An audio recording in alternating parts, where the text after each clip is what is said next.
A couple of years ago, I was introduced to any challenge ekuthiwa 75 hard. 75 hard umnikazi wayo uthi akusiyi fitness challenge, kodwa mina ngithi fitness challenge.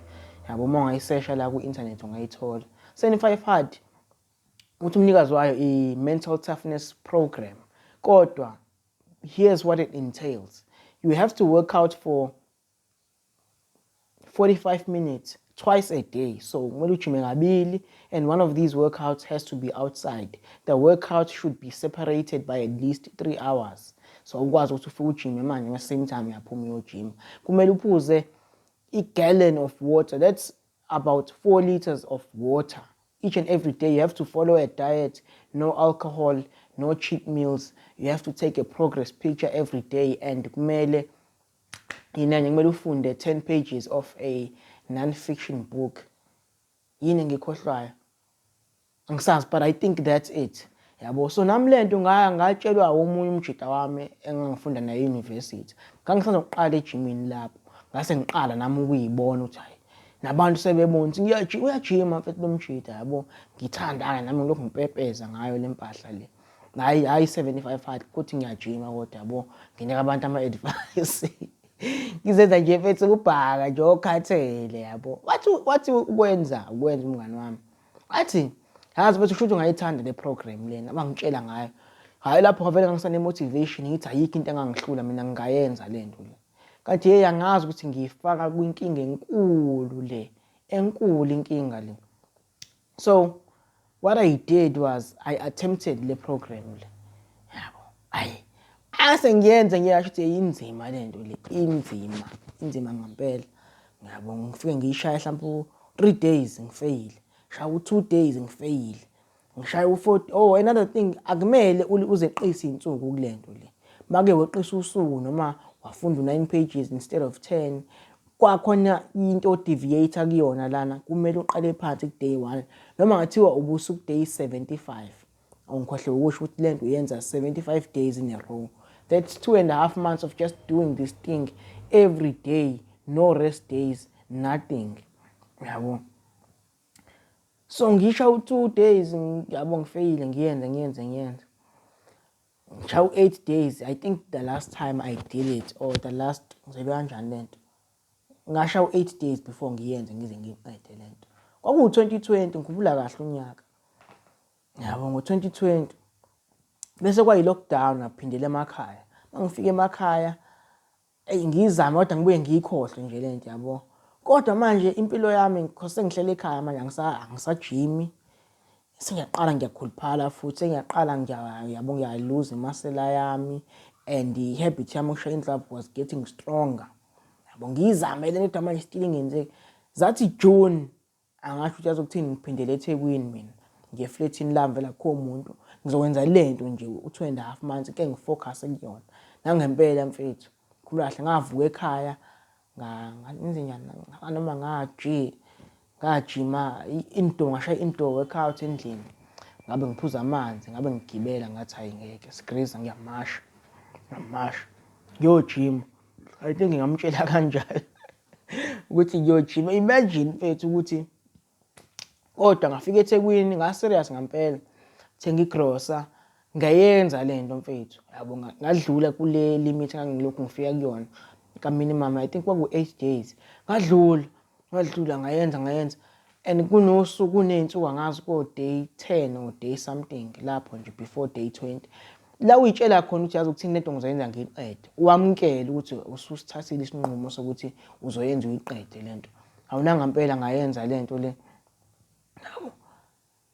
Ngijima mfethu, so iroutine yami ngangifike ngivuka ekseni ngishaya mina. Okay, at that time ngangingazi ukuthi lama exercise akumele elandelane. So into engangiyenza mina ngangifike ngivuke ngijima endlini, ngishaye ama push up, ngishaye ama dips, ngishaye ama ab workouts, ebese ngiyaphuma ngiyogijima. Ngaqala lapho kahle kahle ukugijima base ngizocabanga kahle. Ngiphume ngiyogijima u45 minutes, kwaku 8 km ngangigijima ngaleso sikhathi. 45 minutes ngisuke, because ngangihlala mina ekhoneni la kuRussell la kuSmith eThekwini makuthi yazi. Ngisuke ngize ngiyojika eSun Coast bese ngiyabuya. Kwakungithatha 45 minutes lokho. 23 minutes there and 23 minutes back. Mangifika endlini ngiyawasha, ngiyafunda lezi ncwadi zami lezi ekuthiwa ngiyifunde ama-self improvement books lawa ngishaya ivati lami yabo. So kuyona routine yami mase emini ngibuka ama-movie ngibuka ama-series ebese ngiyapheka nje ntambama ngiqhubeke nama-series nama-movie. And funny enough that's what I do with my time now. Kodwa-ke ngayenza ngayiqeda lento le yabo. Ngayeka ngisho nensangu at the time ngayeka ngisho insangu into eyangihlula nje ngangithi ngizoyeka ukushaya nendlwabu. Because basically if I'm going to be honest into engangizama ukuyenza ngento ngangifuna into ezoyikhipha egazini lami indlwabu ngase ngikhathele ukubuka iporn. Ngangitshela ukuthi this was the answer. Kodwa-ke ngayishaya mhlampe ka-3 kule 75 days yabo. I was fairly proud of myself. It was a huge improvement from what I was because ekhaya ngase ngibhema njalo ngingasayithandi nje nami impilo ngase ngiyiphila. I think abantu abaningi they went through this phase during lockdown. Kodwa ngayiqeda mfethu day 75. Kodwa manje ngabhayiza yaqala lana-ke impilo. Ngangitshela impilo yami izoba right emva kwala. Kodwa emva kwalapho yashona phansi impilo yami. Because ngangitshela ukuthi mangiyiqeda lento ngeke ngisakufuna ukushaya indlwabu sengiyohlezi ngiyifit kanjani njani. Kodwa ngathi ngiqeda nje ngo day 75 ngalinda kwaze kwashaya u12. Shaya u12 ngawo ngase ngiyithengile intsangu hawo saqala zasha lapho yabo. Ngangitshela ukuthi mina ngizofika ngirest mhlambe iviki or 5 days nje mfethu bese ngiyaqhubeka no phase 1 because lento inamanye ama phase mawuqeda yabo. Phase 1 phase 2 phase 3 ngangitshela ukuthi ngemva kwalapho ngoshala ama phase akhona yabo. Ngathi kushaya u12 nje ngabe ngibhema ngavuka ngakusasa ngadla ama chips ngadla ama feje because angithi bengirestrict sonke lesikhathi lesi. So lezi zinto it was always at the back of my mind even though ngase ngitshela ukuthi ngizoyenza ngiyiqede ngayenza ngayiqeda impela. Kodwa these bad habits that I was running away from were always at the back of my mind. The overeating, the porn, the weed. So ngathi ngiqeda nje yonke lento yabuya ngamandla-ke futhi manje than what it was back then yabo. Waphela lo 5 days ngathi hayi ngizoresta 2 weeks. Waphela u2 weeks and I'm overeating now. I'm barely training and I'm jacking off like I've never before. It's like impilo yami is worse than what it was prior to this challenge yabo. So zavulwa izikole kodwa sengilongizama manje sengiyasho ukuthi okay ngiyagcina-ke namhlanje. This is when I think I developed angazi bese ngizothi i-body dysmorphia noma i-eating disorder yabo. Kodwa ngase ngiyitshela ukuthi okay ngiyayigcina lezi namhlanje. Leyo all or nothing mindset yaqala lana ukuthi okay namhlanje ngizofika ngizobhema kakhulu ngindlwabhe kakhulu ngidle kakhulu ngoba kusasa ngizoqala u75 hard futhi 75 hard ngendlela u-extreme ngayo ngiyazi ukuthi uzoyilungisa yonke lento le. Kodwa ngifike ngiyenze kakhulu namhlanje lento ngithi ngivuka ngakusasa hayi ingenzeki noma ngiyiqale futhi mhlambe ngiyiqale kodwa ngigcine ku day 5 ebese mhlambe ngiyalingeka ngidle something engamele ngidla ama chips yabo. Even though ngeke kube into enkulu kodwa because lento i-strict ngalendlela ukuthi ayikho into ekumele uyidle unhealthy. Uma ngike ngayidla nje bese ngivele ngithi ngi-give up ngidle kakhulu. So manje sengistuck kule cycle yokuthi okay ngizofika ngiyiqale kahle lento lena bese ngiyasabotage mina ngokudla lento lena bese ngidla kakhulu bese ngiyayisola futhi mhlawumbe ngidlule kuyinsuku zendlwabu nani ebese ngiyasho okay ngizayiqala lento mase ngiyabo for years bra. I'm telling you this happened for so many years. It was so toxic mfethu. Ngangatsheli umuntu akekho umuntu oyazi ukuthi ngenza lento. Mina kuphela oyazi yabo. As much as kona mfethu kwakunawo ama habits amahle which came out of it. Kodwa for the most part it was very toxic because ngangivuka ngifike ngishaya isithombe ekseni ngale ngijime. It's like ngangiyazi routine yami because ngawabona ama results amahle umzimba wami wa improve ngalo 75 days nje lo engakwazi ukuthi ngiyenze le yanto ngawabona ama results ngasho ukuthi yo. Kodwa manje ekhanda lami kwasekurejistile ukuthi ukuze uthole ama results angena you have to be this extreme in this short amount of time, but that's not sustainable, that's not healthy. So ekhanda lami I'm having these battles mfethu. Angisakwazi ukuthi ngibe umuntu right nje kahle mfethu.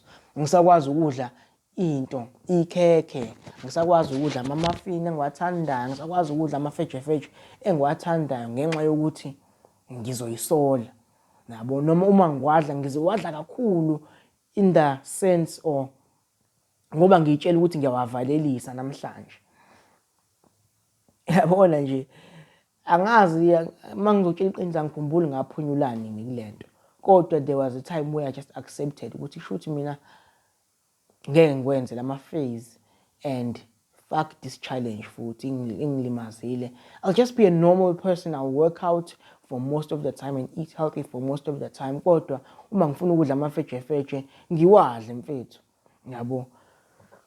There's one positive thing that came out of this, ukuthi I started running consistently. Ngangingumuntu ongagijimi nje, kodwa ngenxa yale challenge lena ngayithola sengigijima mfethu. Iyona indlela engaqala ngayo ukugijima.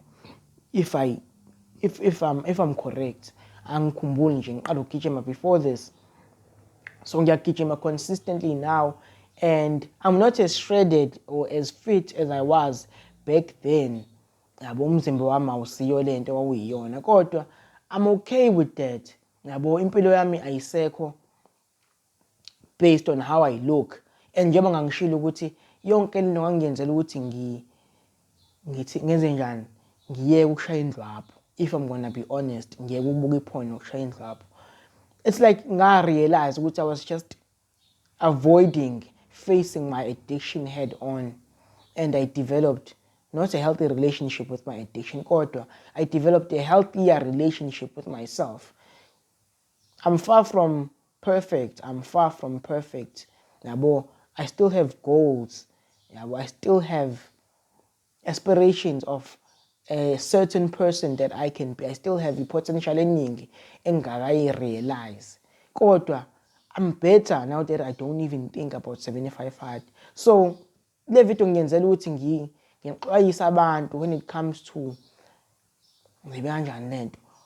too much restriction or too much exercise, or yayibona nje lento into ekwenza ukuthi wenze kakhulu just to compensate, to overcompensate for ukuba undisciplined.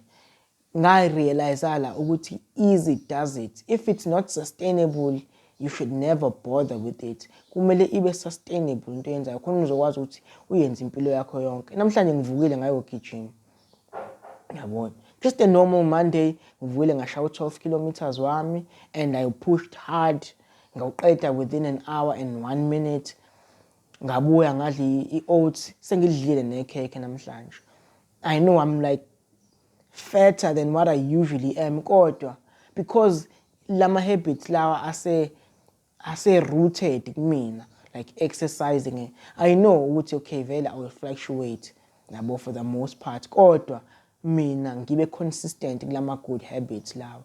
But I should be a human. I shouldn't just be one dimensional. Ngithi ngiyajima kuphela mina, yabo ngi-healthy, ngiphuza amanzi njalo.